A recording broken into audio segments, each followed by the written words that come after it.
The conference room was silent. 10 executives sat around the long glass table. A $500 million client deal was about to be signed, and I was the one presenting it. I had spent 6 months building this deal. Late nights, endless meetings, flights across 3 countries. Everything depended on this presentation. But 5 minutes before it started, my phone vibrated. A message from HR. Please come to the office immediately. Your position has been terminated.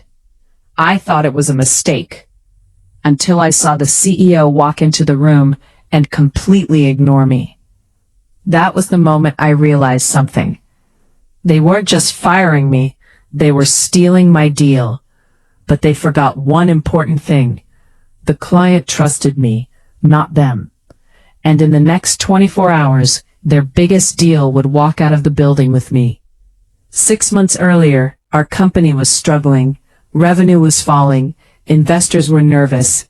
Then one opportunity appeared, a massive logistics contract worth $500 million. The client was a global shipping corporation expanding into new markets. Winning that deal would save the company. The CEO assigned the project to me, not because he liked me, but because I had done something impossible before. 2 years earlier, I had rescued a failing partnership that everyone else had given up on. So this time, they expected me to do the same. And I did. I studied the client's business for weeks. I learned their problems, their fears, their competitors. Eventually, I built a strategy that would double their distribution efficiency. When I first presented the idea to their board, they were impressed. But one person wasn't. Our CEO's son, Daniel. He had recently joined the company as vice president. In reality, he had 0 experience, but unlimited ego. Daniel hated one thing, that the client only talked to me. Every meeting, every call, every negotiation, they always asked, "Is Alex joining?" Daniel started interrupting meetings, changing strategies, adding unrealistic promises. Once he even told the client, "Our company doesn't rely on just one employee." The client's CFO smiled and replied, "Maybe not.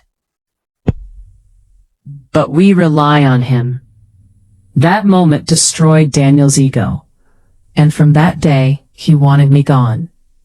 3 weeks before the final presentation, strange things started happening. Emails disappeared.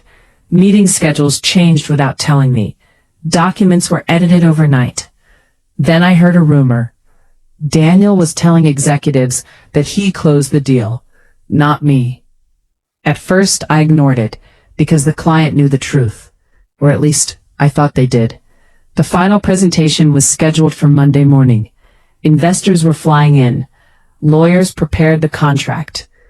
This was the moment everything became official. Sunday night, I stayed in the office until 2 a.m. preparing the presentation. It was perfect.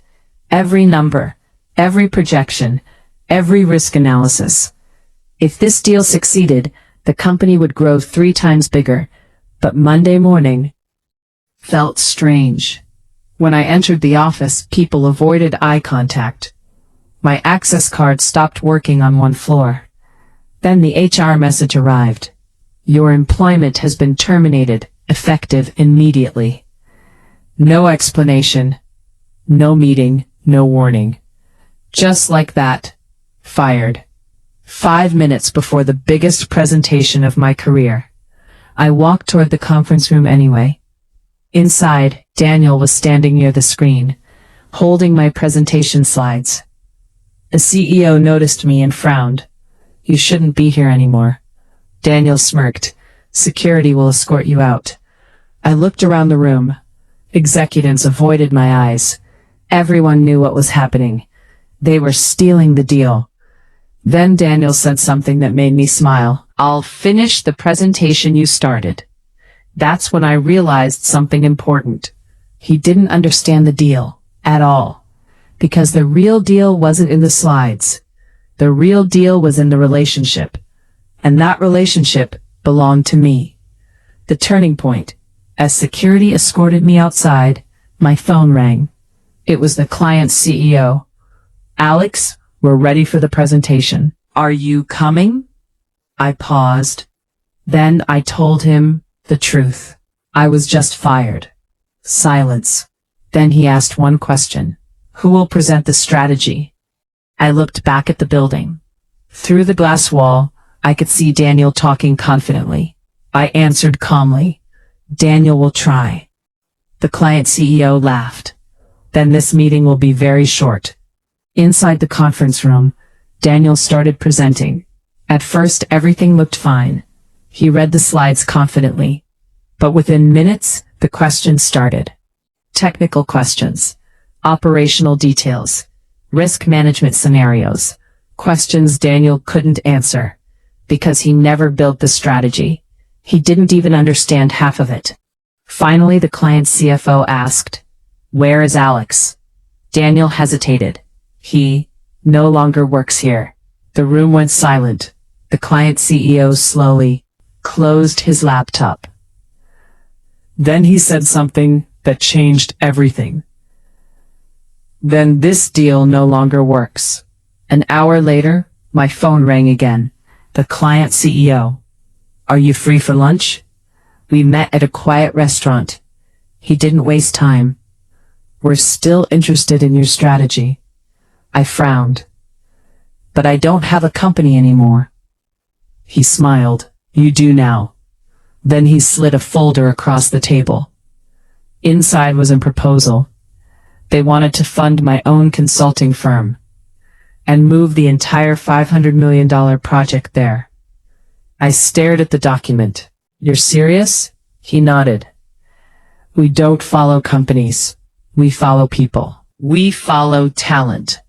3 months later, my new company officially launched. Half of my former colleagues secretly contacted me. They wanted to join, because they knew what really happened. Meanwhile, my old company faced disaster. Investors were furious. The lost deal destroyed their quarterly results. Daniel tried to blame market conditions, but the board knew the truth. Eventually, both Daniel and the CEO were removed. 6 months later, I walked into a familiar building, the same company that fired me. But this time, I wasn't an employee. I was a partner. My new firm had grown so fast that investors forced a merger. And during the negotiation meeting, Daniel looked at me across the table. The same man who fired me before my presentation. Now asking if I would approve the acquisition. I smiled, because this time, I was the one holding the deal, and I decided whether they survived.